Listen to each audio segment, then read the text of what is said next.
자, 오늘은 종교개혁주의를 기념 특강입니다. 우리 종교개혁자 칼빈에 대해서 살펴보겠습니다. 작년에 우리 종교개혁 기념주일에는 루터의 삶을 살펴봤었고요. 이제 루터에 의해서 루터 뒤를 이어서 한 세대 이제 그 뒤에 사람이 이제 칼빈인데요. 이 칼빈에 대해서 한번 살펴보겠습니다. 예. 이 칼빈은 사실 이제 우리가 종교개혁하면 루터를 많이 생각을 합니다. 그죠? 1517년에 비텐베르크 성당 문 앞에 95개조의 논제를 딱 써가지고 붙이고, 이거에 대해서 우리 논의해보자 라고 하면서 루터의 종교개혁이 시작됐죠. 그게 이제 1517년입니다. 아마 이 칼빈은 한 30년 정도 뒤에 사람이거든요. 그래서 이제 1517년부터 시작해서 이제 루터가 열심히 종교개혁을 일으키고 또 로마 가톨릭 세력과 싸우고 하는 그런 와중에 여러 가지 어떤 발전들이 있었지만 종교개혁의 어떤 개혁 그 신학을 이렇게 하나로 체계화하지는 못했어요. 왜냐하면 그때 필요할 때마다 계속해서 논쟁하고 싸우고 하느라고 그때 당시에 부각되는 논쟁거리를 중심으로 계속 이렇게 신학을 정립하고 싸우고 막 이랬거든요. 그러니까 전체적으로 이것을 어떤 개신교의 신학이다라고 이렇게 전체를 정리하기는 어려운 상황이었습니다. 근데 이제 칼빈의 시대 때 정말로 하나님께서 예비하신 신학자 칼빈이 나와가지고 자신의 어떤 재능을 살려가지고 이 바로 개혁된 어떤 신학, 종교개혁 신학을 처음부터 끝까지 완전히 쫙 그렇게 정리를 한 사람이 바로 칼빈이에요. 그래서 우리 장로교에는 칼빈의 이야기는 굉장히 많이 듣습니다. 그렇죠? 그리고 실제적으로 지금까지 우리가 그 고수하고 있는 신학이 대부분 칼빈이 정립한 그 신학에서 그렇게 벗어나지 않아요. 네. 그래서 제가 이제 그 역사신학을 좀 전공을 하면서 되게 놀랐던 것 중에 하나는 뭐냐면 칼빈이 지금 16세기 사람이잖아요. 1500년대 사람인데 이미 500년 이상이 지난 지금도 이 칼빈이 정립한 신학에서 별로 벗어난 게 없다는 게 저는 되게 신학이 많이 발전했을 줄 알았거든요. 그렇지 않더라고. 그래서 칼빈의 신학에서 거의 변화가 없습니다. 거의 변함이 없어요. 그 이야기는 뭐냐면 신학 자체가 발전하지 않았다는 이야기가 아니고 칼빈이 정말로 완전하게 그러니까 성경적인 그 신학을 완벽하게 이렇게 정립을 했다. 성경에서 말하는 말을 하나도 틀림이 없이 아주 잘 정리를 했다. 이렇게 생각을 할 수가 있습니다. 그래서 그 역사신학, 특히 이제 교회사 쪽을 전공한 사람들은 칼빈에 대해서 더 많이 놀라게 되고, 더 많이 연구를 하면 할수록 더 존경스럽게 존경을 하게 되는 그런 상황들이 되게 되더라고요. 그리고 재밌는 것은 뭐냐면요, 이제 장로교에서는 사실은 칼빈에 대해서 많이 말을 하죠. 여러 말을 하기 때문에 루터보다는 칼빈이 훨씬 더 이렇게 친근합니다. 그러죠. 근데 이제 일반적으로 장로교가 아닌 다른 교회에서는요, 칼빈 이야기를 잘 안 해요. 그렇기 때문에 종교개혁자 루터는 잘 아는데 칼빈은 잘 몰라. 또 한편으로는 장로교의 사람들도 칼빈에 대해서 많이 이름은 들어봤는데, 신학은 많이 들어봤는데 칼빈 자체의 생애에 대해서는 잘 모릅니다. 오히려 루터보다 더 모르기도 해요. 자, 그런 면에서 오늘은 종교개혁자 칼빈의 생애를 한번 살펴보려고 합니다. 자, 먼저 이 칼빈의 이름은 요한 칼빈 이렇게 이야기를 합니다. 근데 이제 요즘에는 그 약간 본토 발음으로 한다고 해서 장 칼뱅 뭐 이렇게 부르기도 하고, 영어로 표현으로는 존 칼빈 뭐 이렇게 부릅니다. 그렇죠? 근데 이제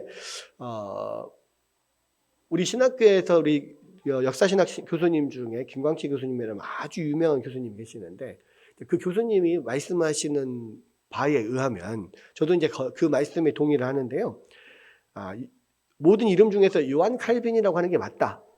이렇게 말씀을 하세요. 왜냐하면 이때 당시에 이 칼빈이 이런 많은 글들, 주석과 많은 어떤 설교와 편지와 그 많은 글들을 썼는데 가장 대표적으로 기독교 강요라고 하는 아주 걸출한 뭐 불멸의 대작을 쓰기도 했죠. 근데 그때 썼던 필명이 뭐냐면 라틴어 필명이었습니다. 그러니까 모든 글을 그때 당시는 세계 공용어가 라틴어였어요.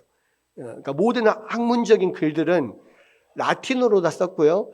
라틴어로 써야지 프랑스 사람도 독일 사람도 영국 사람도 어떤 사람들도 다 그 글을 읽을 수가 있었어요. 그러니까 라틴어는 지식인들이 다 알고 있는 이렇게 언어였기 때문에 라틴어로 써야지 전 세계적으로 이것이 유명해지는 겁니다. 모든 지식인들이 다 읽을 줄 아는 거예요.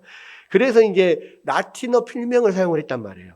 라틴어 필명이 뭐냐면 요하네스 칼비누스였어요.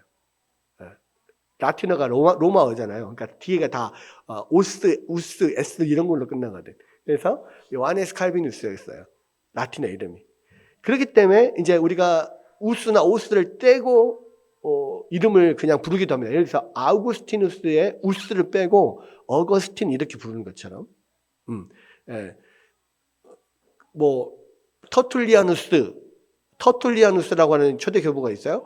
우스를 빼고 터툴리안 이렇게 부르기도 하고 그래요. 그래서 요하네스 칼비누스라고 완전히 풀네임을 부르든지 아니면 간단하게 말해서 요한 칼빈 이렇게 부르든지 이게 맞다.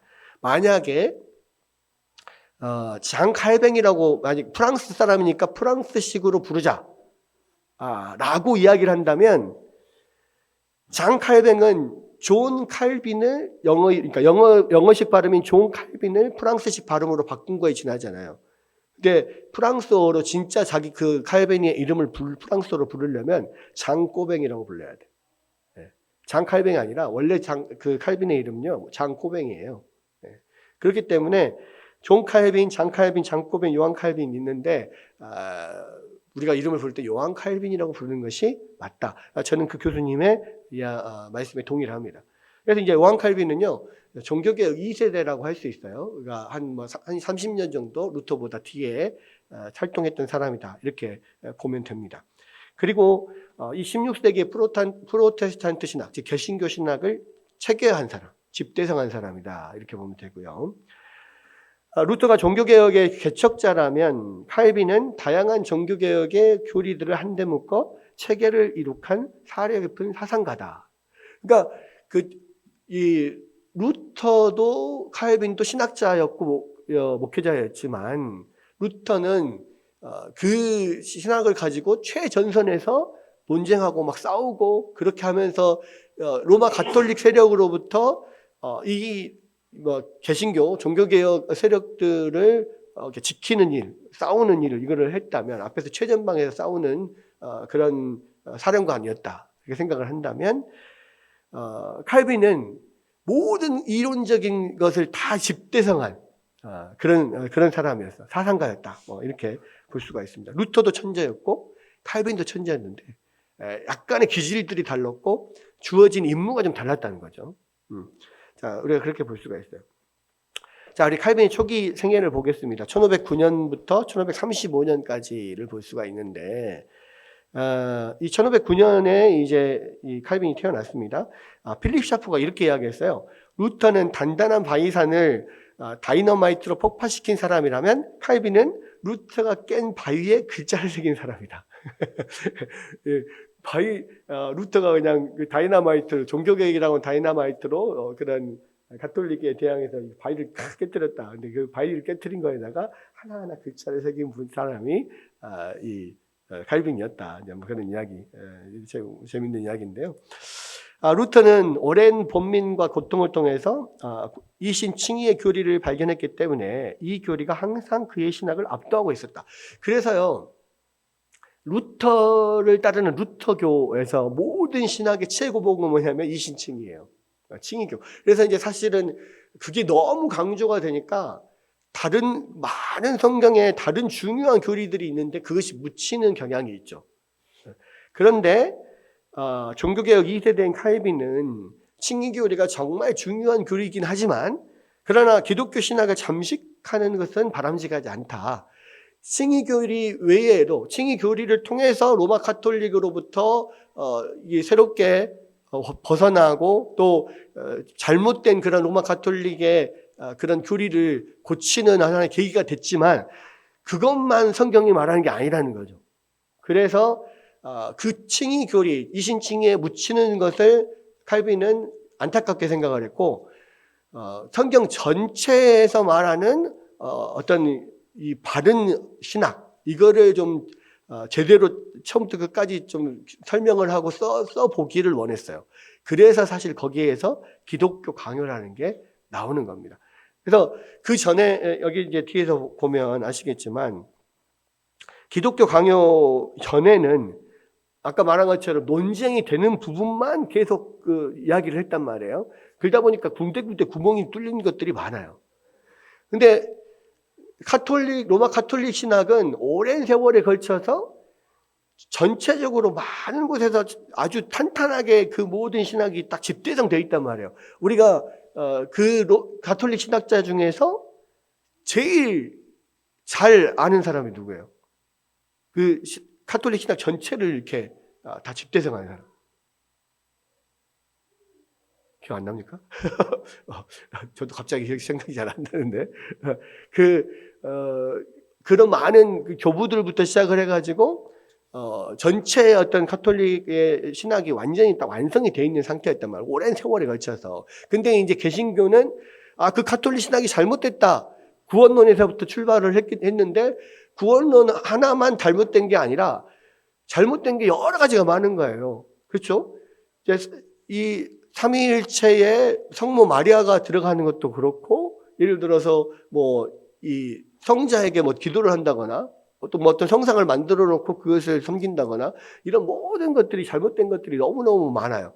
그러니까 그런 것들을 또 정당화하기 위해서 나름대로 그 사람들이 신학을 세워놓은 거 있는데 그 세워놓은 신학이 결국은 성경에 없는 거야. 그 기반이 외경에 나오는 이런 거 다른 데서 기반을 가지고 오고 전통에서 기반을 가져온 것들이기 때문에 이제 하나하나 보면은 이 구원론뿐만 아니라 모든 것들이 다 지금 완전히 말씀대로 정확하게 돼 있지 않은 부분이 너무 많다는 거죠. 그래서 이제 이 칼빈은 이 전체를 이렇게 완전 바른 성경적인 개혁신학을 쫙 한번 풀어서 설명하기를 원한 거예요. 그래서 그렇게 처음부터 끝까지 하나님의 어떤 그 창조부터 시작해서 구원과 그 모든 그런 것들을 성경에 나오는 모든 조직신학적 체계적으로 그것을 풀어서 대략적인 개요를 설명하는 책을 쓴 게 바로 기독교 강요예요. 그래서 강요라고 하는 이야기는 무슨 교리를 강요한다 이렇게 생각하는 사람들 그게 아니고 개요예요, 개요. 바른 그 성경적인 신학의 전반적인 부분을 잘 요약해서 약술한 책. 그래서 그것을 기독교 강요 이렇게 이야기를 한 겁니다. 그래서 칼빈의 업적 중에 가장 큰 게 사실은 이 기독교 강요죠. 그냥 봤을 때 우리가 책 한 권 쓴 것이 무슨 그렇게 큰 업적이냐 생각을 하지만 그게 아니에요. 개신교 신학을 아주 꼼꼼하게 처음부터 끝까지 성경적인 그 신학을 완전히 전반적으로 다 이렇게 체계화시킨 것. 이것이 바로 한 사람이 이것을 했다는 것이 굉장히 큰 거죠. 왜냐하면 로마 가톨릭 신학 같은 경우는 오랜 세월에 걸쳐서 수많은 교부들과 수많은 신학자들이 함께 이것을 만드는 거거든요. 근데 이 칼빈 한 사람이 이 시대에 이것을 썼고 그렇게 쓴 게 급조해서 쓴 게 아니고 심지어는 한 번 쓴 책을 거기서 끝난 게 아니라 이 1536년에 초판을 써가지고요 계속 증보판을 냅니다. 그리고 마지막 거의 한 20몇 년 동안을 해가지고 마지막 1559년에 최종판을 내요. 그러니까 20년이 넘게 한 책을 증보해서 처음에는 이 초판이 만들어질 때는 6장까지밖에 없었어요. 주기도문, 10계명, 주기도문, 사도신경, 성례, 그리고 여러 가지 논쟁적인 2개, 해서 6개 장으로 이루어진 책이었는데 이게 초판이었거든요. 마지막 가서는 최종판은 6개 장이 아니고요. 80개 장, 4권, 4권, 80개 장으로 어마어마하게 증부가 됩니다. 그러니까 20몇 년 동안을 이것을 계속해서 다듬어 가지고 한 사람 인생 전체를 거쳐서 이 책을 만든 거예요. 그러니까 이 책 하나에다 뭘 그렇게 한 사람 인생을 다 쏟아부었을까 생각하지만 사실은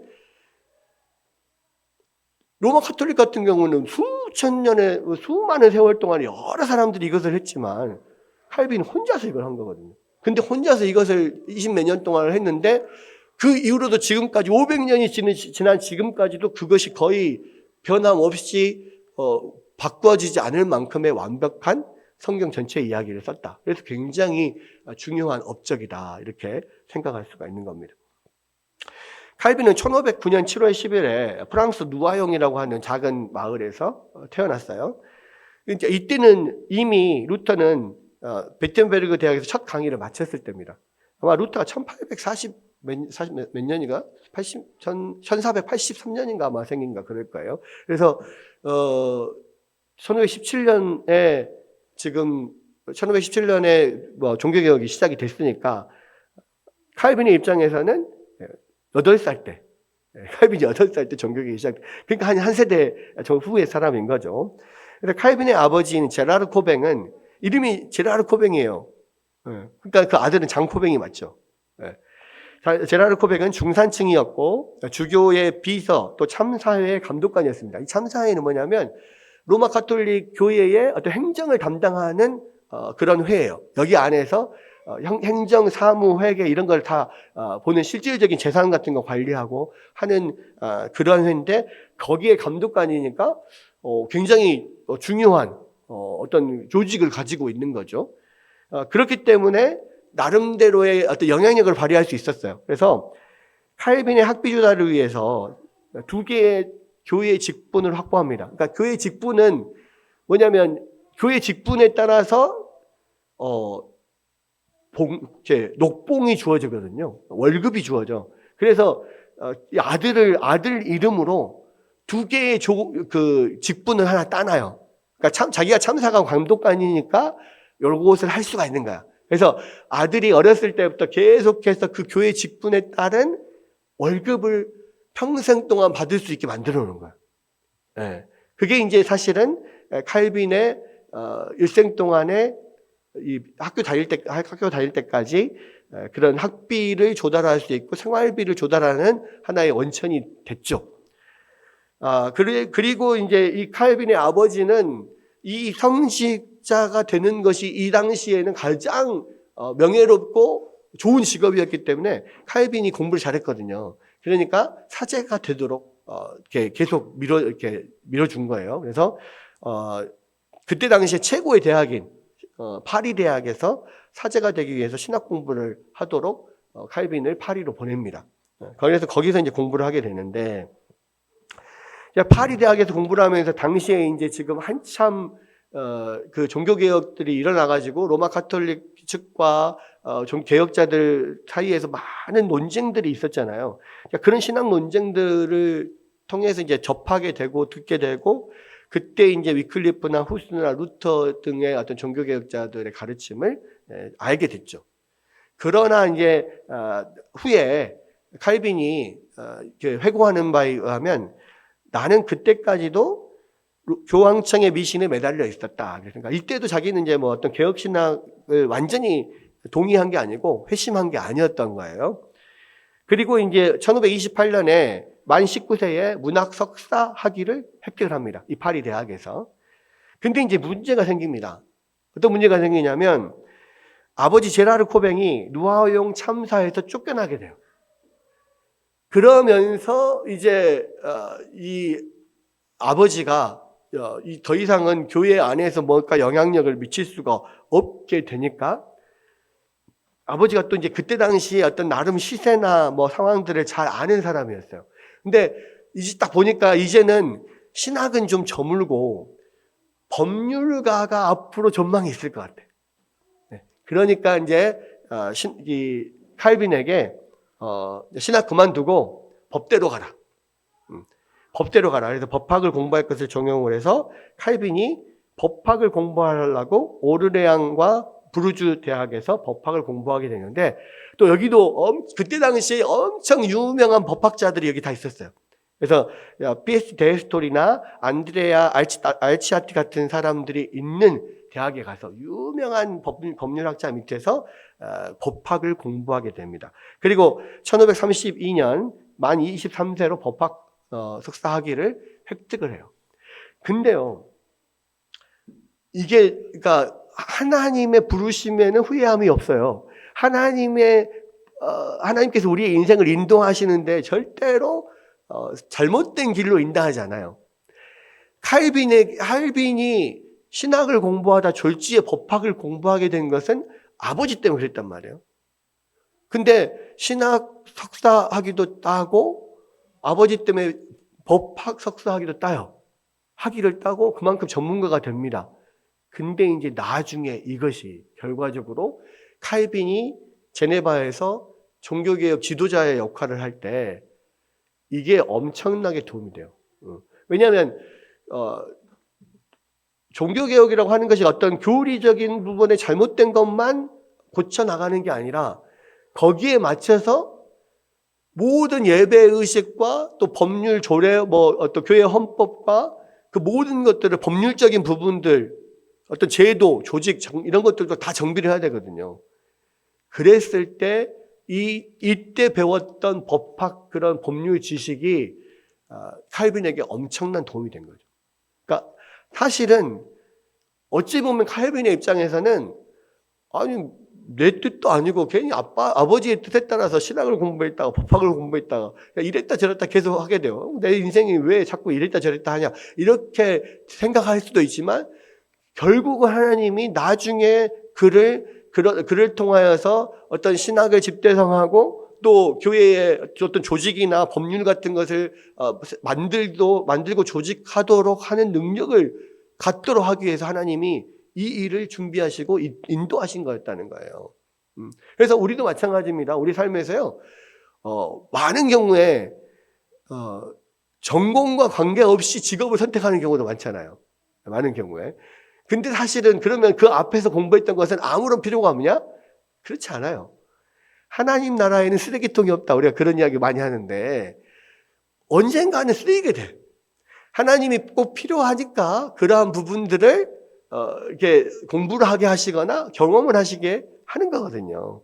네, 그런 면들을 우리가 이 칼빈의 인생을 통해서도 볼 수가 있습니다. 그래서 또 이렇게 이 법학을 공부하면서 그 시기에 인문주의 교육을 받으면서 고전 문학에 심취하기도 하고 신학 공부를 할 때는 사실은 칼빈이 종교개혁의 개혁자들이 주장하는 바를 다 이렇게 듣고 알았기는 했지만 거기에 마음을 쏟지는 않았던 거예요. 마음이 돌아서진 않았어요. 여전히 가톨릭 신학 그냥 그걸 갖고 있었어요.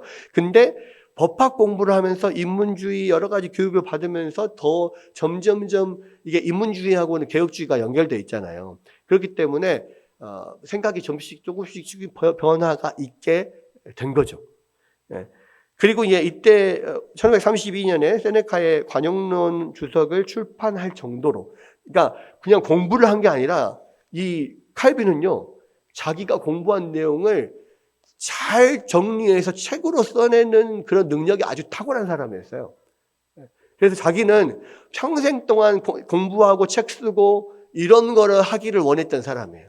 그러니까 이 세네카의 관용론 주석도 책을 써서 출판을 할 정도로 인문주의 소양, 그러니까 인문주의에 대한 소양도 넓고, 지식에 대한, 신학에 대한 소양도 넓고, 법률에 대한 소양도 넓고, 이런 모든 것들을 공부하고 그것들을 책으로 쓰는 그런 능력들이 탁월한 사람이었다는 거죠. 그랬는데 이제 계기가 되는 게 뭐냐면 1531년에 아버지가 돌아가죠. 그러면서 이제 그 어간에 자기가 이제 스스로 자유롭게 진로를 선택할 수 있게 돼요. 신학도 공부를 했죠. 법학도 공부를 했죠. 인문학도 공부를 했습니다.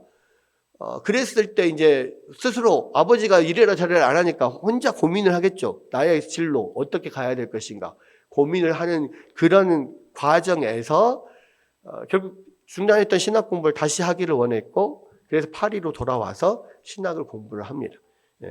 그리고 이제 칼빈이 언제 개신교로 완전히 전향을 했는지는 모르겠어요. 근데 바로 아버지가 돌아가시고 본인이 어떤 진로를 선택하게 되는 이때, 또 신학을 선택해서 공부를 하게 되는 이때가 법학과 인문학과 이런 것들을 잘 섭렵하면서 자연스럽게 이때 한 1533년에서 34년 이 사이에 회심을 하지 않았을까, 이제 보통 그렇게 추적을 합니다. 그래서 뭐 본인의 회심에 대해서 아주 자세하게 말하지 않기 때문에 잘은 모르지만 시편 주석 같은 데서 갑작스럽게 회심을 했다 이런 말을 쓰고는 했는데, 아마 아버지가 돌아가신 이후에 한 어느 정도가, 근데 이제 이거를 어떻게 알 수가 있냐면 1534년에 이 칼빈이 파리 대학에서 이제 그 친구인 콥이라고 하는 학자가 학장으로 이렇게 취임을 할 때, 학장인 그 니콜라스 콥 학장이 취임 연설을 하는데, 그 연설 때 이 니콜라스 콥이 개혁주의의 어떤 하나님의 은혜와 믿음으로 말미암아, 오직 믿음으로 말미암은 구원에 관한 이야기를 딱 이렇게 취임 연설 때 해버려요. 근데 이제 그것 때문에 모든 그 가톨릭 신학자들을 통해서 가톨릭 신학자들에게 이단으로 정죄가 되면서 도망을 다니게 되는데, 그래서 이제 스위스 바젤로 망명을 가게 되거든요, 니콜라스 콥이. 근데 그 니콜라스 콥의 연설문을 기초했던 사람이 누구였냐면 칼빈이었어요. 그래서 칼빈도 같이 도망을 다니게 됩니다. 그게 이제 1533년이거든요. 근데 그때 도망을 다니면서 누아용에 와가지고 34년에 아버지가 그를 위해서 마련해 줬던 교회 직분을 포기해버려요. 왜냐하면 거기서 나오는 수입원이 자기의 주 수입원이었는데도 불구하고 이것을 포기해버렸다. 그러니까 로마 카톨릭 교회 안에서 녹을 받는 것을 포기했다. 아마도 이것을 보았을 때 이때쯤 회심하지 않았을까. 또 이때를 중심으로 해서 그 전에 또 니콜라스 콥의 그런 연설문을 기초했을 그 당시. 그래서 아마 1533년 정도에 회심을 했을 거다. 보통 그렇게 많이 봅니다. 그래서 이제 이 인생의 분기점이 된 게 바로 그거였어요. 이 칼빈의 회심, 그리고 이 니콜라스 콥의 연설문 때문에 추방을 당하게 된 거. 그래서 결국은 칼빈은 이 파리에서 더 이상 프랑스에 살 수가 없어서 니콜라스 콥이 먼저 지금 망명 가 있던 그 스위스 바젤로 망명을 가게 됩니다. 그게 이제 그 이야기고요. 그게 이제 1535년부터 시작을 해서 이제 스위스 망명 생활을 하게 되는데, 이 스위스 바젤은요, 당시에 에라스무스, 인문주의자인 에라스무스, 그다음에 파렐 같은 그런 종교개혁자들이, 거장들이 주로 거주하던 곳이었어요. 그러니까 그곳에서 거주하면서 이런 거장들하고 많이 만나고 교제하고 이렇게 됐죠. 그러면서 이제 바젤에서 칼빈이 두 가지 중요한 일을 하는데, 하나는 가장 중요한 기독교 강요를 저술한 거, 초판을 발행한 거. 두 번째는 프랑스어 성경을 번역했습니다. 이제 그때 당시 성경 번역가인 피터 로버츠를 도와서 프랑스어 성경을 번역을 했습니다. 근데 이제 그 프랑스 번역한 성경이 이제 나중에 프랑스에서 이제 핍박을 받고 스위스 바젤이나 뭐 그런 제네바나 내지는 스트라스부르나 스위스 쪽이 중립국가이기 때문에요.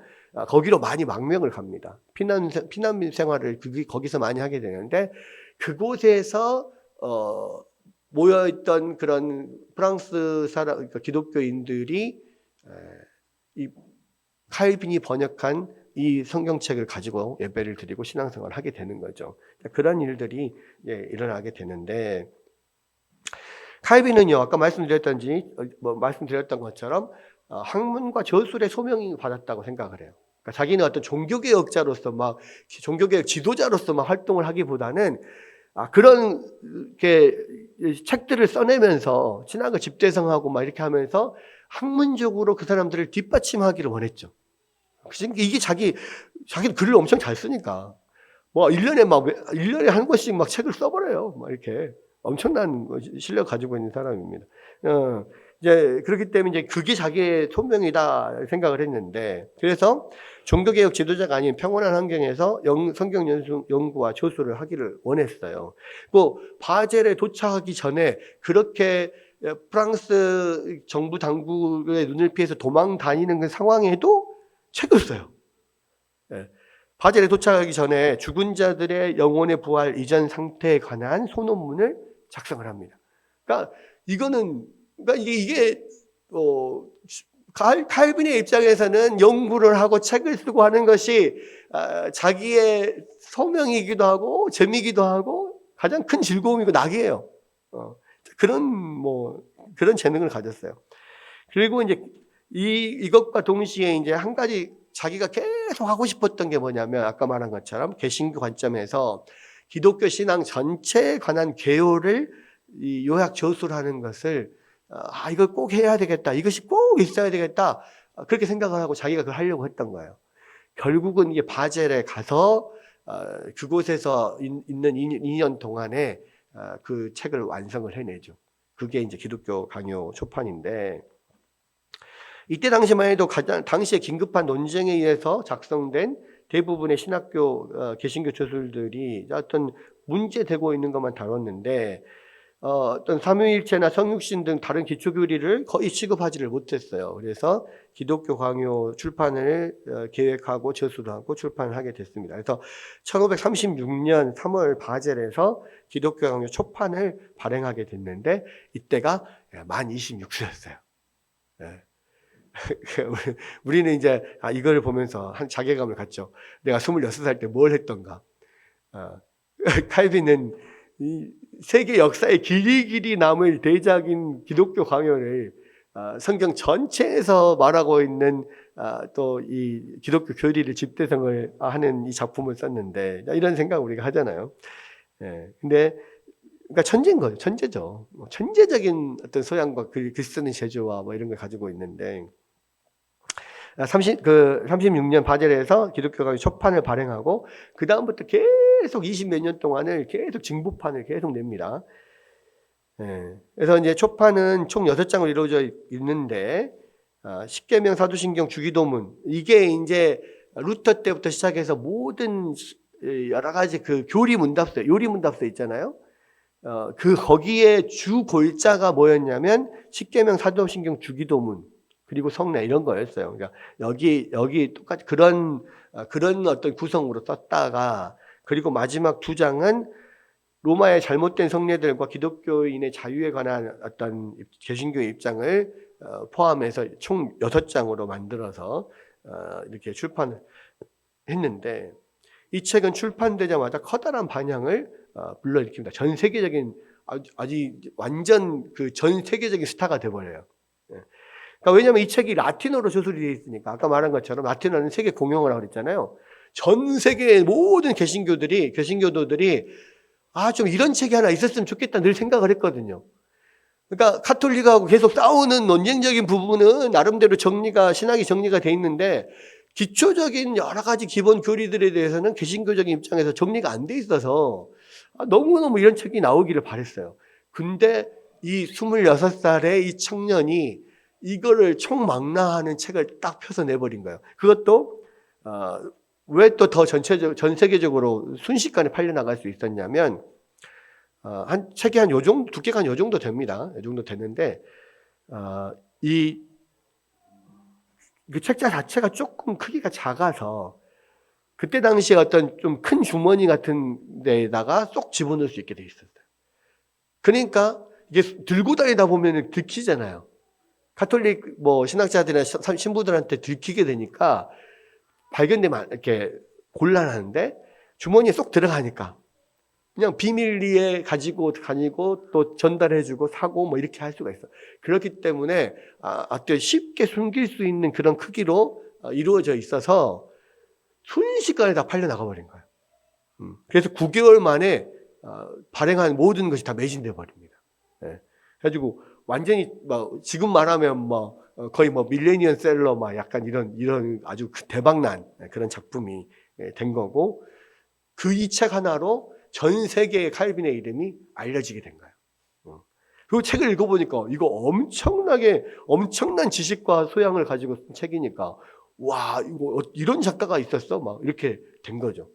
그래서 아주 막 목말라 하던 차에 그냥 시원한 물을 들이키게 된 뭐 그런 상황에서 전 세계적인 그냥 유명 스타가 돼버린 거예요. 그래서 이제 칼빈은 기독교 강론을 계속 보충 보완해서 출판을 했고, 당시에 발생한 논쟁들, 또 칼빈이 옳으라고 믿었던 여러 집단의 이론들, 또 교회의 실제적인 필요성 이런 것들을 통해서 점점 추가가 되다 보니까 총 6장에서 80장까지 늘어난, 사권 80장까지 늘어나게 된 그런 엄청난 두께가 됐고, 지금도 기독교 강요 요만한, 한 권마다 요만한 게 4권이 이렇게 이따만한 책이 됐잖아요. 처음에 한 요만한 책이 20몇 년 동안 진급판이 거쳐 요만한 책이 된 거예요. 그러니까 엄청난 인생을 그냥 거기다가 쏟아 넣은 거죠. 갈아 넣은 겁니다. 그리고 이제 1900이라고 돼 있구나. 1535년입니다. 36년에 초판을 발행을 하고 1541년 제네바에서 프랑스어판 초판을 발행합니다. 그러니까 처음에는 라틴어판만 했다가 41년부터는 처음에 라틴어판을 내고 그 다음 1년 뒤에 또 프랑스어판을 내고 이런 식으로 계속 이제 1559년까지 했어요. 그래서 마지막 라틴어와 프랑스어 최종판은 1559년에 라틴어판, 1560년에 프랑스어판이 이제 최종 출판되게 되는 거죠. 그렇게 해서 쭉 사권 80장으로 됐고요. 기독교 강요 최종판은 그래서 1권에서는 창조주 하나님과 인간에 관한 이야기, 그리고 하나님과 계시의 문제, 이런 거기에 따라 유일한 특별 계시인 성경에 대한 이야기 이런 것들을 하게 되고요.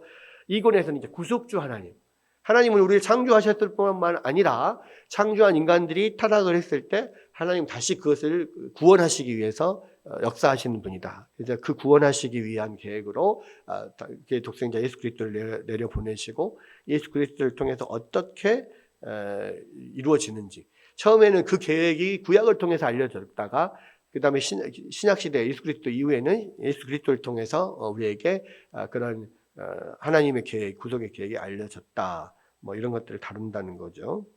다음 제3권에서는 그렇게 해서 하나님께서 이루신, 예수 그리스도께서 이루신 구원을 성도들이 어떻게 얻을 수 있느냐. 3권이 이제 성령, 그 구원론에 관한 겁니다. 그래서 우리가 어떻게 성령을 통해서 예수 그리스도의 은혜에 참여할 수 있는가, 또 이에 따른 성령의 열매들은 뭔가, 이런 것들을 보여주고, 그 다음에 이제 4권에서는 그렇게 구원받은 백성들이 모이는 곳이 어디냐? 교회. 그 교회 안에서 여러 가지 또 거기 은혜에 참여하는 성례들 뭐 이런 것들에 대한 이야기가 4권인 거죠. 그래서 이제 4권 80장으로 이루어진 최종판이 이루어진 것이고, 그래서 이 작품 전체에서 칼빈이 성경뿐만 아니라 고대로부터 16세기의 모든 신학 논쟁들에 대한 심오한 지식을 가진 인물이었다는 것을 보여줍니다. 그래서 칼빈은 많은 주석을 썼고 많은 설교를 썼고 많은 책을 썼지만 그 중에 가장 뛰어나고 빛나는 것이 바로 이 개신교 신학을 집대성한 기독교 강요다, 그 이야기입니다. 그래서 기독교 강요는 여러분, 우리가 진짜 기독교인이라면 반드시 읽어봐야 돼. 그리고 공부해야 될 그런 책이라는 것을 다시 한번 또 알게 됩니다. 자, 그 다음에 이제 그 제네바, 거기에서 이제 바젤에 있다가 이제 제네바로 가게 돼서 제네바에서 이제 종교 개혁자로서의 개혁 지도자로서의 삶을 살게 되는데요. 이게 이제 제1차 제네바 사역과 추방입니다. 그러니까 이 1차 제네바 사역 때는 오래 못 있었어요. 1536년에 제네바로 가가지고 1538년에 스트라스부르로 가게 되는데, 원래 칼빈은요 스트라스부르로 가려고 했어요. 이 스트라스부르가 어디냐면 프랑스와 독일 접경 지역이에요. 그래서 이제 스트라스부르크, 그 독일 말로는 슈트라스부르크가 됩니다. 그래서 이제 부르크는 도시라는 뜻이고 슈트라스는 길, 그런 뜻이에요. 그러니까 길목 도시 뭐 이런 거예요. 교통 요지 뭐 이런 의미입니다. 이제 그 프랑스어로는 스트라스부르 이렇게 이야기하고 독일어로는 슈트라스부르크 이렇게 이야기를 합니다. 근데 칼빈은 여기로 가려고 했어요, 원래. 스트라스부르로. 왜냐하면 이 스트라스부르가 가장 자기가 거기서 저술 활동을 하기에 좋은 곳이었어요. 조용하고. 근데 여기가 어디냐면 우리가 그 알퐁스 도데의 마지막 수업 들어봤죠. 알자스 로렌 지방. 예. 거기에 스트라스부르가 어떤 배경이에요. 그러니까 거기가 독일과 프랑스의 전쟁에서 이쪽 땅이 됐다가 저쪽 땅이 됐다가 왔다 갔다 하는데 여기 지금은 스트라스부르가 프랑스 땅으로 되어 있는데 이때는 이제 어떤 스위스에 속하는 중립지대인 거예요. 독일도 아니고 프랑스도 아닌. 그래서 이제 그 스트라스부르에 가가지고 저술 활동을 하려고 했는데 이때 독일하고 프랑스 전쟁이 나버려. 이 지방에서. 그래서 프랑스와 1세와 독일의 카를 5세가 신성로마 제국의 카를 5세가 전쟁을 하게 돼서 여기에 전쟁이 터져버리니까 갈 수가 없게 된 거예요. 그래서 그러면은 거기 바젤에서 스트라스부르는 북쪽인데 그 스트라스부르로 가는 길목에서 전쟁이 터져버리니까 그럼 남쪽 제네바를 통해서 밑으로 뺑 돌아가지고 뒤로 돌아가려고 생각을 한 거예요. 그래서 이제 제네바에서 하룻밤을 자고 뒤로 돌아서 올라가려고 했는데 거기서 하룻밤을 자다가 거기에서 인생이 잡혀버리는 일들이 일어납니다. 뭐냐면 그때 당시에 제네바에서 개혁운동을 하고 있었던 윌리엄 파렐이라고 하는 사람이 그 유명한 기독교 강요의 저자인 이 칼빈이 왔다는 이야기를 듣고 그 밤에 여관으로 쳐들어와 버려. 왜냐하면 지금 윌리엄 파렐 입장에서는 굉장히 지금 급박한 상황이었거든요. 왜? 제네바가 원래 가톨릭 그 도시였는데 제네바에 많은 게 그 상공인들 중심, 어떤 부르주아들 중심으로 해가지고 제네바 시 정부에서 우리는 개혁 신학을 받아들이겠다 해가지고 이제 카톨릭을 반대하고 개혁 신학 쪽으로 돌아섰단 말이에요. 막 돌아선 상황에서 그 모든 것들을 이제 신학도 교회도 뭐 조직도 여러 가지를 이제 정리를 하기 위해서 도움을 주려고 윌리엄 파렐이 이곳으로 왔어요. 제네바로. 근데 이제 파렐은 좋은 종교개혁 지도자기는 했으나 뭐 그 전반적인 어떤 뭐 교회를 조직하고 법을 만들고 뭐 막 이렇게 하는 데 있어서 그거를 잘 하지 못하는 그냥 목회자인 거예요. 이 사람은. 그래서 이제 굉장히 여러 가지로 어려움을 겪고 있을 때에 이 유명한 기독교 강요의 저자인 칼빈이라고 하는 유명한 사람이 왔다고 하니까 옳다, 이 사람이구나.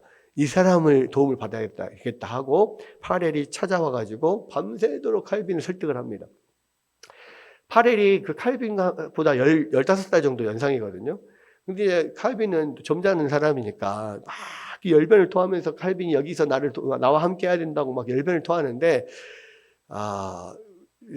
잘 들어는 주고는 있지만 그러나 나의 달란트는 종교개혁 지도자가 아니라 저는 책을 쓰고 이것으로 여러분 서포트하는 게 나의 달란트입니다. 계속 거절을 해요. 그러니까 계속 자신의 또 이 책을 쓰고 그러려면은 제네바는 지금 아직도 계속 구카톨릭 세력과 또 개혁 세력과 서로 지지하는 층들이 서로 싸우고 혼란한 그런 상황이잖아요. 그러니까 여기서는 도저히 저술 활동을 할 수가 없습니다. 계속 고사를 했는데 나중에 결정적으로 이제 이 파렐이 이제 성질이 나가지고 막 저주를 퍼부숴 버려요. 뭐라고 이야기를 했냐면 만약 그대를 절실하게 필요로 하는 위급한 상황을 못 본 척하고 한국만을 위한 평온을 찾는다면 하나님께서 그대의 평화를 저주하시기를 원하노라. 딱 이렇게 해버려요. 그러니까 이제 칼빈이 나중에 회고하기를 이 말이 나의 가슴을 흔들고 깊은 충격을 주어 결국 나를 굴복시켰다. 그래서 나는 이곳에서 여정을 멈추었다. 이렇게 회고를 하게 됩니다.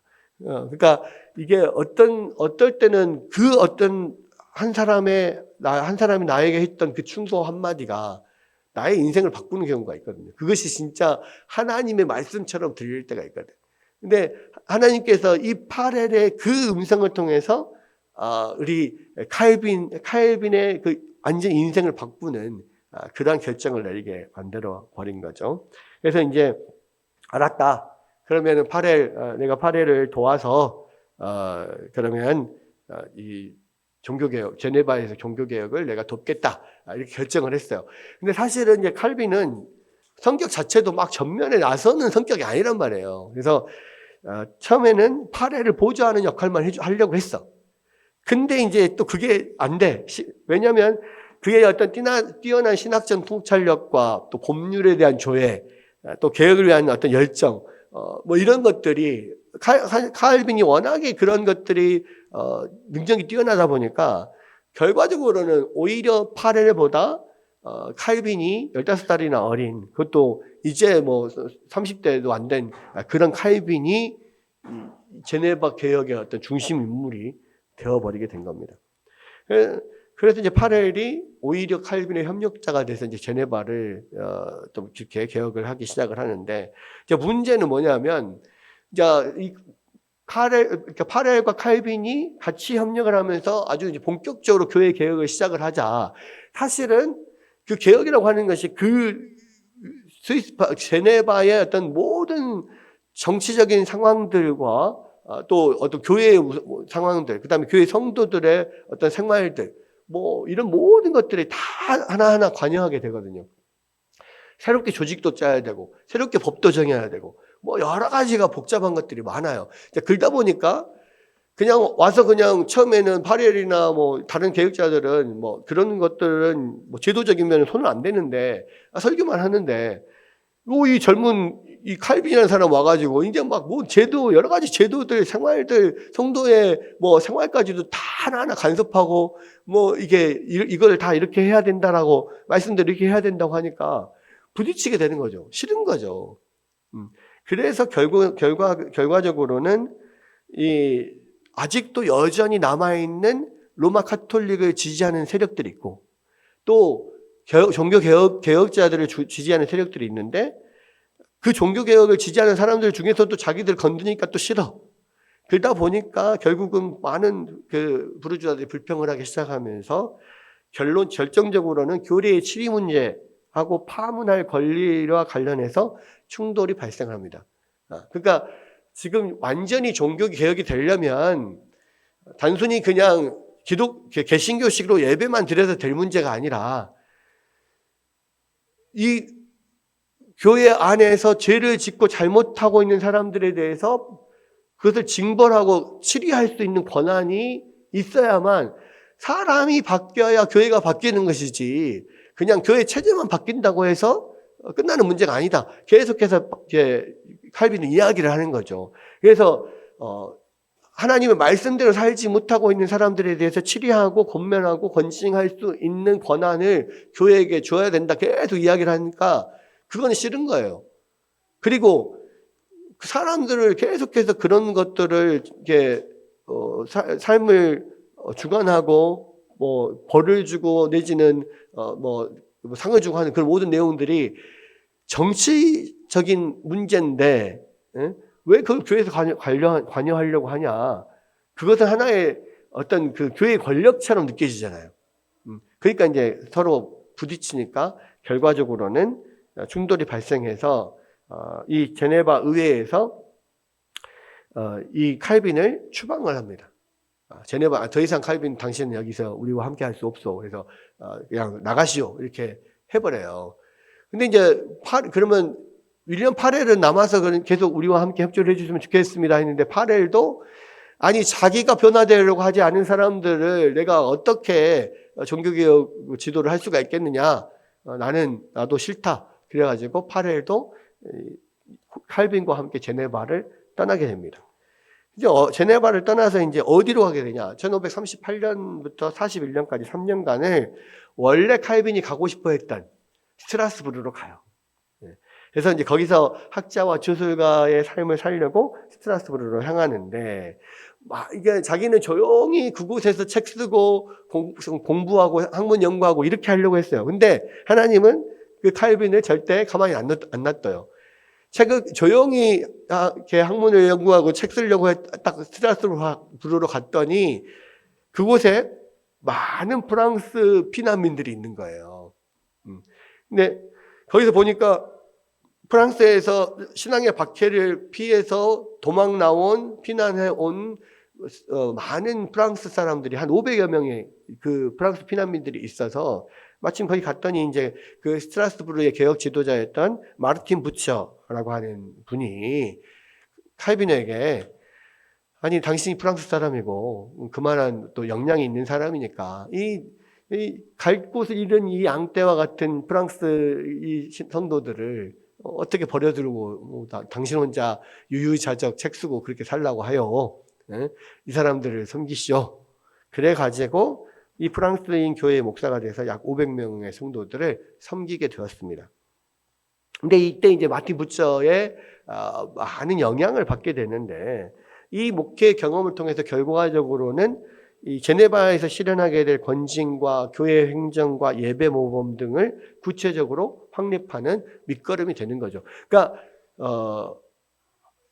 신학적으로는 이것이 맞다라고 하고 이 신학을 바탕으로 한 교회를 세웠는데 그렇다고 그 교회들이 모여서 예배하고 하는 그런 모든 어떤 형식들을 또 로마 카톨릭식으로 또 계속하면 또 안 되잖아요. 그 예배의 모습도 성경적인 모습으로 바꿔야 되는데 어떻게 해야 될지 여러 가지 그런 서로의 그런 어려움들을 겪으면서 자충우돌을 하면서 나름대로 이제 경험을 쌓아가는데 마침 여기에 스트라스부르에 와 보니까 마르틴 부처가 아주 예배랑 이런 것들 건진 교회 행정 이런 것들을 잘 체계적으로 만들어 놓은 거예요. 그것을 이제 보면서 그것을 이제 이용해서 프랑스인들의 교회를 세워가는데 한번 그것을 해본 거죠. 여기에서 먼저 실습을 해본 거죠. 물론 이때까지만 해도 제네바로 다시 돌아갈 거라고 생각은 못했습니다만은 어쨌든 프랑스인 교회를 잘 이렇게 조직하고 이끌어가면서 그런 목회적 경험이 쌓이게 됐습니다. 그리고 이제 마틴 부처의 영향을 받아서 성찬식을 시행하고 또 시편 찬송가를 사용한 그러한 개혁된 예배 모범을 정립하고 실천하고. 그러니까 지금 우리가 예배 시간에 부르고 있는 이 시편 찬송가가요, 이 스트라스부르에서 칼빈이 만든 거예요. 칼빈이 프랑스 교회 사람들하고 적용하면서 만든 그 곡들을 우리가 한국어로 지금 번역해서 지금 사용하고 있는 거예요. 500년 넘게 똑같은 것을. 칼빈이 스트라스부르와 제네바에서 불렀던 그곳에서 성도들이 불렀던 시편 찬송을 우리가 부르고 있는 겁니다. 그래서 이 시편 찬송가가 사실은 찬송가의 원조인 것이고요. 우리가 부르고 있는 이 찬송가들은 나중에 이제 18세기나 또는 19세기, 20세기 영국이나 미국의 그런 한참 엄청난 부흥이 일어났을 때 그 부르던 그런 부흥주의적인 찬송가들을 모아가지고 기존에 썼던 것들과 합쳐서 만든 게 지금 우리가 쓰는 찬송가거든요. 그래서 실제적으로 이게 가장 처음 찬송가의 원조격인 게 바로 이 시편 찬송가, 시편으로만 찬양을 전곡을 만든. 그러니까 어떤 찬송이라고 하는 것이 기도이고 그 기도를 곡조를 붙여서 만든 것이 시편 찬송가이기 때문에 굉장히 귀하고 중요한 거죠. 그리고 이제 이 스트라스부르에서 있으면서 기독교 강요 제2판을 출판을 합니다. 이게 이제 1539년이에요. 그러니까 1535년 초판을 발행하고 바젤에서 그것을 발행을 했다가 이 지금 스트라스부르에 와가지고 39년에 제2판을 출판을 합니다. 초판은 6장이었는데요. 대폭 증권에서 17장으로 이 두 번째 판을 만들어요. 그러니까 점점 대폭 계속 늘어나게 되는 겁니다. 그리고 이제 스트라스부르에서 라틴어판으로 제2판을 출판을 하게 됩니다. 그리고 또 아주 역사적으로 많은 주석서를 썼는데 거의 대부분 신구약 주석을 다 썼거든요. 요한계시록하고 요한서신만 빼놓고는 다 썼습니다. 근데 가장 첫 번째 썼던 주석이 바로 이 스트라스부르에서 로마서 주석을 쓴 거예요. 그러니까 로마서가 정말 중요한 게, 왜냐하면 로마서를 통해서 사실 종교개혁이 일어났잖아요. 그렇기 때문에 굉장히 그 중요성을 알고 있기 때문에 이 칼빈도 로마서 주석을 가장 먼저 쓴 거예요. 그리고 이제 사돌레토에게 보내는 답신이라고 하는 책을 여기서 또 씁니다. 이게 뭐냐면 로마 가톨릭의 추기경이었던 야코포 사돌레토가 자꾸 이 지금 제네바 시민들에게 편지를 보내서 막 회유를 하려고 해요. 그러니까 안 그래도 지금 그 제네바에서는 종교 개혁을 일으켰지만 여전히 친카톨릭 세력, 또 카톨릭을 지지하는 세력, 종교 개혁주의를 종교 개혁을 지지하는 세력들이 서로 싸우고 있는 상황이니까 계속 거기에 어떻게든 포섭을 해서 다시 카톨릭 그런 도시로 바꾸려고 하는데 거기에서 가장 영향력을 많이 미치고 있었던 사람이 사돌레토라고 하는 추기경이거든요. 이 사람이 계속 회의를 하려고 하는 거예요. 거기에 대해서 그 소식을 듣고 그 편지에 대한 답신을 개혁신학적으로 이게 뭐가 잘못됐는지 계속 거기에 대해서 이렇게 반박을 하면서 비록 몸은 떠나 있지만 이 제네바 시민들이 흔들리지 않도록 계속 그 편지를 써서 보낸 거죠. 이게 이제 사돌레토에게 보내는 답신이라고 하는 책이 출판이 된 거고. 그다음에 성만찬에 관한 소논문.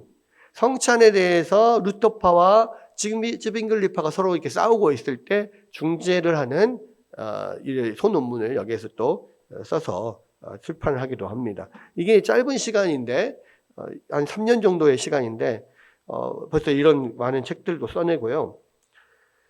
또 마틴 부처와 교류를 하면서 목회와 신학과 교회 행정과 권징에 대한 여러 가지 발전을 하는데 도움을 많이 받았고, 또 멜라니톤과 우정을 나눕니다. 이 멜라니톤은 누구냐면 루터의 동역자였어요.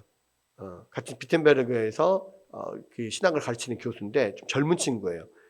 그렇기 때문에 이 필립의 루터의 동역자였던 필립 멜라니톤과 만나서 스트라스부르에서 많은 교류를 하고 우정을 쌓고 또 루터교회 연합을 위해서 노력도 하고 뭐 그랬습니다.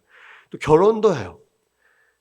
여기에서 결혼하는데 이게 부처와 파렐의 권유로 1540년에 과부였던 이들레트와 결혼을 합니다. 그러니까 이 이들레트도 사실은 이제 그 프랑스에서 핍박을 받고 또 이제 도망을 나온 피난민 중에 한 사람인데 마침 이제 그때 남편과 사별을 하게 됐는데 그 아이가 둘인가 딸린 그런 과부였어요. 젊은 과부였는데 뭐 부처와 파렐이 이제 주선을 해가지고 결혼을 하라 그래서 이제 결혼을 하게 됩니다.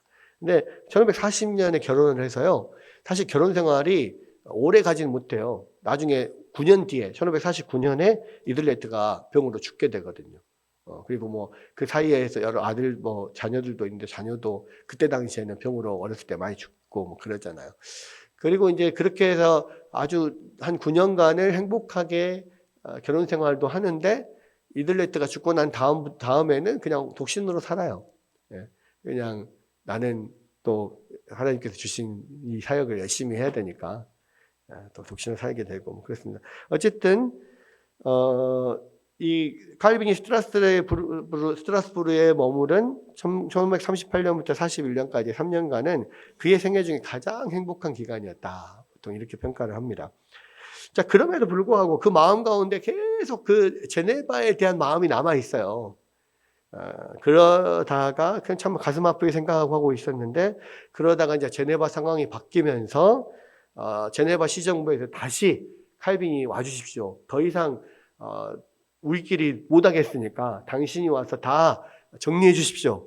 이야기를 해요. 그러니까 칼빈이 가기 전에 그러면 내가 요구했던 거 다 그때 너희들이 거절했던 거 다 받아들인다는 조건 하에 가겠다. 그래서 이제 오케이 좋습니다. 교회에 어떤 파문하고 치리할 수 있는 권한을 주겠습니다. 또 당신이 말하는 것들은 뭐든지 우리가 오케이 다 받아들이겠습니다. 딱 그렇게 결단하고 불러드리죠. 그래서 이제 1541년에 제네바로 가서 2차 제네바 사역을 하기 시작합니다. 그러면서 이제 1541년부터 1564년에 그가 사망할 때까지 23년간 제네바를 종교개혁의 중심지로 만들고 개혁교회 틀을 완성한 시기가 바로 이 제2차 제네바 사역 시기인데, 그래서 사실은 가자마자 이 지금 칼빈이 했던 게 뭐냐면 교회 법을 딱 만들어 버려요. 네. 아까 7위권 때문에 7위 문제 때문에 계속 갈등하다 쫓겨났잖아요. 그러니까 더 이상은 이런 일이 없도록. 왜냐하면 완벽한 종교 개혁을 이루기 위해서는 그러한 교회 법으로 딱 정해져 있어가지고 완벽한 조직과 법에 의해서 종교 개혁이 체계적으로 이루어져야 되니까.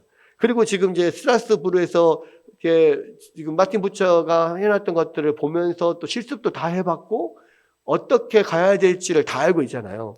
그러니까 이제 거기에 맞춰서 딱 가자마자 딱 법을 만듭니다. 네. 그래서 교회 제도와 법규를 확립을 했는데, 자, 제2차 제네바 사역의 핵심은 제네바 교회를 하나님 말씀에 기반하여서 조직하고 다스리는 제도적 기반을 마련하는 것이었다. 그러니까 그 전에는 조금 주먹구구식이었으나 지금 이제부터는 완전 체계적으로 아주 그냥 잘 조직하고 행정적인 모든 것들을 다 만들어가는 그런 시기였고요. 그다음에 법규 제정, 이 교회법 만든 게 1541년 처음 가자마자 교회법을 딱 만들어요. 그래서 시의회에 딱 제출을 하고 승인해달라. 그래서 승인을 받습니다. 그리고 이제 그 교회법 안에는 조직을 만드는데 교회 조직이 있어야지 뭔가를 할 수 있으니까 네 가지 직제를 만들어요. 목사와 교사와 장로와 집사. 그래서 목사는 설교와 성례를 담당하고 교사는 성경 강해와 신앙 교육을 담당해요. 이 교사는요, 그냥 신학 교수 같은 거예요. 그러면서 어린 아이들에 대한 어떤 청년들에 대한 어떤 신앙 교육도 담당하는 겁니다. 장로는 교인들의 도덕적 삶을 감독하고 권싱을 담당해요. 그러니까 실제적으로 교인들의 어떤 삶을 돌아보고 그 구역장이나 교구장 같은 역할을 하는 거예요. 그다음에 집사는 빈민 구제와 또 병자들을 돌보는 사회복지를 담당을 해요. 그래서 실제로 그러니까 지금도 마찬가지. 장로들의 주 임무는 뭐냐면 성도들의 생활을 잘 돌보는 거예요. 네. 그리고 그들을 위해서 기도도 해주고 말씀도 전해주고 또 격려도 하고 권면도 하고 잘못된 거 있으면 이렇게 이야기를 하고 고치게 하고 고치지 않으면은 이제 교회에다 이야기를 해가지고 거기에 대한 어떤 또 처리도 하고 이렇게 하는 겁니다. 집사들은 구제하고 돕고 섬기고 이런 일들을 하는 거고, 주로 이제 이 집사들은 그때 당시에는 워낙 피난민들도 많고 어려운 사람들도 많았어요. 그러니까 이제 그 교회 외에 있는 많은 사람들을 돌보는 일을 주로 해서, 그래서 많은 경우에 집사들은요 의사들이 많았어요. 그리고 병원에 파송을 해서 병원에서 이 병자들을 돌보게 하고 또 교회에서 병원으로 가서 이제 잘 하고 있는가 감독도 하고 이렇게 합니다. 그리고 장로들은 교인들의 어떤 삶을 돌보고 법적인 문제를 다뤄야 되기 때문에 법원에서 법을 다루는 사람들이 장로들을 많이 했어요. 왜냐하면 둘 다 어떤 그 전문적인 지식이 필요하기 때문에 그런 면들이 있습니다. 자, 이렇게 돼서 지금도 장로와 집사의 제도가 있다라고 하는 거 아시면 될 것 같고요. 자, 그 다음에 이제 제2차 제네바 사역에서 중요한 게 뭐냐? 사역 초기 14년 동안 41년부터 55년까지는 이 반대파와 계속해서 그런 투쟁이 있었어요. 왜냐하면 칼빈은 엄격한 어떤 개혁 노선을 추구를 했는데 반대파는 자꾸 자유롭게 우리를 놔둬라. 왜 자꾸 우리의 생활을 얽매려고 하냐? 너 말씀만 전하면 되지 왜 우리의 삶을 자꾸 이리 바꿔라 저리 바꿔라 하냐? 근데 우리의 삶이 바뀌지 않는 이상은 교회가 바뀌지 않는다. 이게 이제 칼빈의 이야기거든요. 그래서 이제 서로 계속 끊임없는 투쟁의 시간들이 있었고, 엄격한 도덕생활, 춤과 도박과 과도한 사치와 음란한 노래들을 금지하고 공적 예배 참석을 의무화시켰습니다. 그래서 매일 예배가 있는데 적어도 월수금 3일은 주중에 예배를 드려야 되고 주일날 오전 예배, 오후 예배. 기본적으로 모든 예배, 공예배는 다 나와야 된다. 그렇게 해서 이제 나와서 계속 말씀을 듣게 하고 또 그 삶을 엄격하게 규제하고 이런 일들을 했어요. 그러면서 이제 점점 말씀에 감화되고 또 그 삶이 바뀌면서 반대파들이 점점점 줄어들기 시작을 해서 나중에는 완전히 제네바가 하나의 아주 그냥 그리스도의 학교로 어떤 성스러운 도시로 그렇게 이제 거듭나게 됐죠. 그 중에서 그 반대파의 투쟁 중에서 제일 격렬한 그 어떤 논쟁이 됐던 게 바로 세르베투스 처형 사건이라고 하는 건데 1553년에 삼위일체 교리를 부인한 이단자인 세르베투스가 이제 이단 판정을 받고 프랑스 가톨릭의 로마 가톨릭에서 이단 판정을 받고 프랑스 감옥에 갇혀 있다가 탈출을 합니다. 그래가지고 도망을 나온 게 제네바로 와요. 제네바에서 이제 칼빈과 그 여러 사람들에 의해서 또 그 시 정부에 의해서 잡히게 되죠. 근데 이제 이 처리를 두고 칼빈을 반대하는 파에서는 아니 이 사람은 로마 가톨릭에 반발해서 이쪽으로 도망온 사람인데 적의 적은 친구라고 같은 편 아니냐.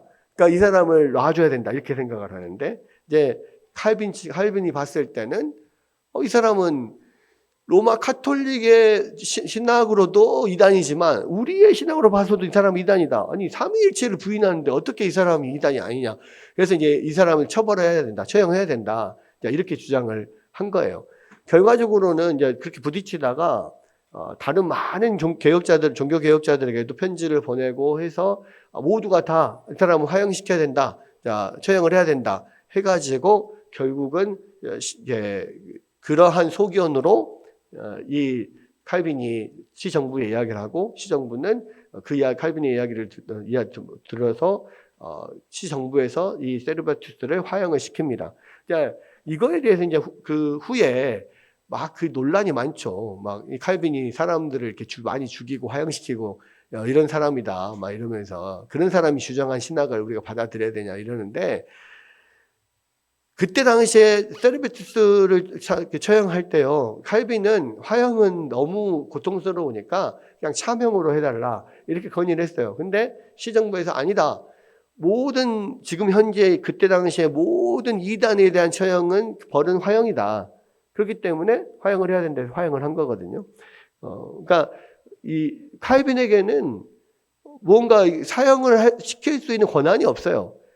신학적인 조언만을 할 뿐이에요. 그런데 그것을 집행하는 데는 스위스 정부에서 집행을 한 거고, 그리고 그나마 그때 당시에 모든 이단들은 화형을 처했고 이미 프랑스에서 화형을 당할 것을 준비하고 있다가 도망을 쳐서 나온 거거든. 그렇기 때문에 너무 잔인하다 이렇게 평가할 수는 없다라고 하는 겁니다. 그다음에 이제 교육과 후계자 양성을 했습니다. 제네바 사역 중에서 이제 한참 반대파와 싸움이 있었던 1555년 전까지는 못했다가 이제 55년 후부터는 반대파가 약화되면서 개혁이 안정기에 접어드니까 교육과 저술 활동에 전념할 수 있게 됐습니다. 그래서 가장 중요한 게 이때 이제 제네바 아카데미가 설립이 되는 거죠. 1559년에. 그래서 이제 성경교사와 목회자 후보생들을 양성하기 위해서 제네바 아카데미를 설립을 하게 되고 이 제네바 아카데미로 많은 전 세계의 그 개혁신학의 지도자들이 와서 이곳에서 이 칼빈에게 교육을 받습니다. 그래서 신학교육을 받으면서 그러니까 프랑스에서 탈출한 많은 그 신학의 박해들이 있잖아요. 프랑스에서 탈출한 사람들, 영국에서 탈출한 사람들, 독일에서 네덜란드에서 막 그 탈출한 사람들이 이 제네바 아카데미가 있기 때문에 다 이게 제네바로 몰려든 거예요. 여기에서 교육을 받고 어느 정도 이제 자기의 국내 상황이 조금 이제 좋아지면 다시 고향으로 돌아가. 영국에서 건너와서 그 교육을 받고 돌아간 사람들이 청교도가 된 것이고 스코틀랜드에서 왔던 존 넉스가 교육을 받고 돌아가서 존 넉스가 스코틀랜드 장로교회의 아버지가 됐고 또 화란의 사람들이 네덜란드 사람들이 넘어와서 교육을 받고 돌아가서 네덜란드 개혁주의의 아버지가 됐고 프랑스 사람들이 와서 교육을 받고 다시 프랑스로 들어가서 프랑스 위구노의 위구노들이 됐고 그러니까 그때 당시에 이 칼빈의 제네바 아카데미가 모든 세계의 개혁 신학의 중심지가 되는 거죠. 종교 개혁의 중심지가 된 것입니다. 그래서 이 제네바 아카데미의 어떤 큰 의의는 뭐냐면, 그때 당시 로마 가톨릭에서는 아주 좋은 오랜 세월 동안 탄탄하게 집대성되어 왔던 로마 가톨릭 신학이 있었어요.